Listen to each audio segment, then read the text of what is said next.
안녕하세요. 부동산 상담 엑스퍼트 리얼티문입니다.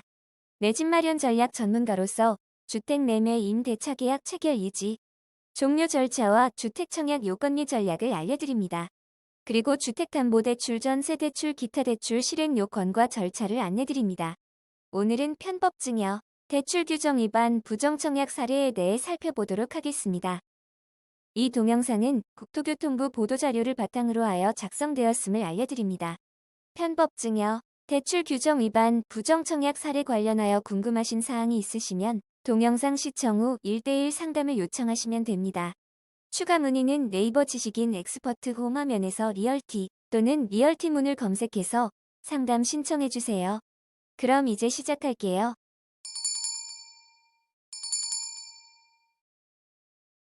진행 순서는 먼저 편법증여 등 탈세 의심 사례에 대해 알아보고 다음 대출 규정 위반 의심 사례 및 집값 담합 표시 광고 위반에 대해 살펴본 다음 마지막으로 부정청약 등 부동산 시장 불법 행위 사례를 살펴보겠습니다.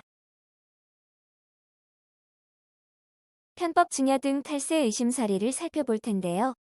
우선 자녀 보험금 대납을 통한 편법증여입니다. 20대 A는 18억 원 상당의 아파트를 매수하면서 약 9억 원을 저축성 보험계약 해지금으로 조달하였다고 소명하였으나 해당 보험계약의 보험금 납부 당시 미성년자로 추정되어 A 부모의 자녀 보험금 편법증여 의심으로 국세청에 통보하여 탈세 혐의 등 확인되었습니다. 부모 차입금으로 아파트 매수한 사례도 있는데요. 30대 B는 30억 원 상당의 아파트를 매수하면서 매수대금 전액을 부친으로부터 차입하여 지급하였습니다. 국세청에 통보하여 차입금에 대한 세법상 적정이자 지급 여부 등 모니터링하여 탈세 확인되었습니다. 다음 대출 규정 위반한 사업자 대출 용도의 유용 사례입니다. 소매업 종사자 40대 C는 8억 원 상당 아파트를 매수하면서 은행에서 중소기업 운전자금 용도로 3억 원을 대출받아 이 중 2억 원을 매수대금에 사용하였습니다.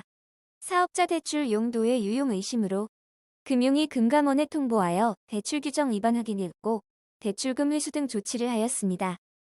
집값 담합 및 부당표시 광고 위반 등 사례입니다.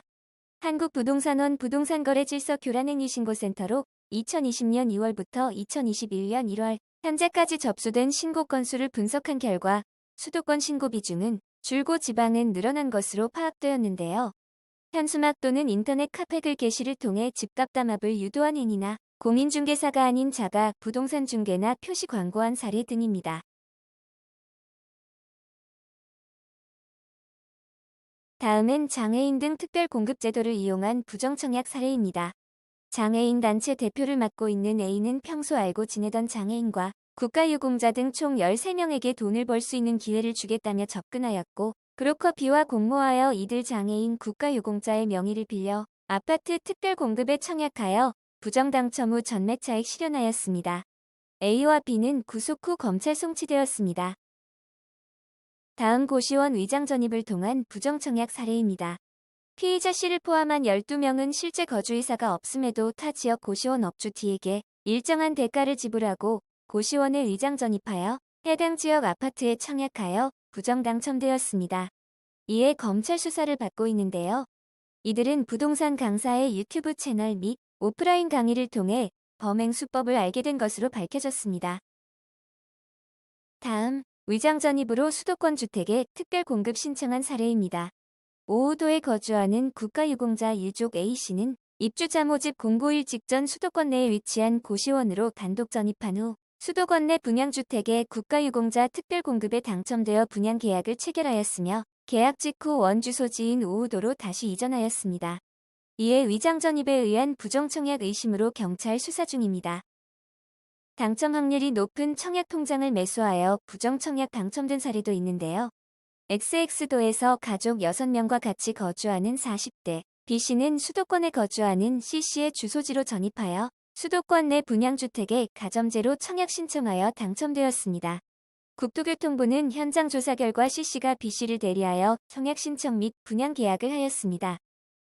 위임장 등의 서로 친족 관계가 아닌데도 친족인 것으로 허위 기재한 사실이 확인되는 등 청약가 점이 높아 당첨 확률이 큰 B씨의 청약 통장을 매수하고 C씨를 위장 전입시키는 방법으로 부정청약 당첨된 것으로 의심되어 경찰에 수사 의뢰하였습니다. 다음, 수도권에서 자녀 2명과 같이 거주하는 40대 D씨는 입주자 모집 공고1 한 달 전 자녀가 3명 있는 30대 E씨와 혼인하여 수도권 분양주택에 가점제로 청약 신청하여 당첨되었습니다. 국토교통부 현장 조사 결과 E씨와 E씨의 자녀 3명이 모두 입주자 모집 공고일 직전 D씨의 주소지에 전입하여 당첨된 직후 원주소지로 전출하고 이후 이혼한 사실이 확인되었습니다. D씨의 주소지에 D씨, E씨와 각각의 자녀 5명과 40대 F씨 등 총 8명이 전용 면적 49제곱미터 소형 주택에서 주민등록을 같이 하는 등 부양가족 수를 늘려 높은 가점으로 청약에 당첨되기 위한 위장결혼 및 위장 전입이 의심되어 D씨와 E씨를 주택법 위반 혐의 등으로 수사 의뢰하였습니다.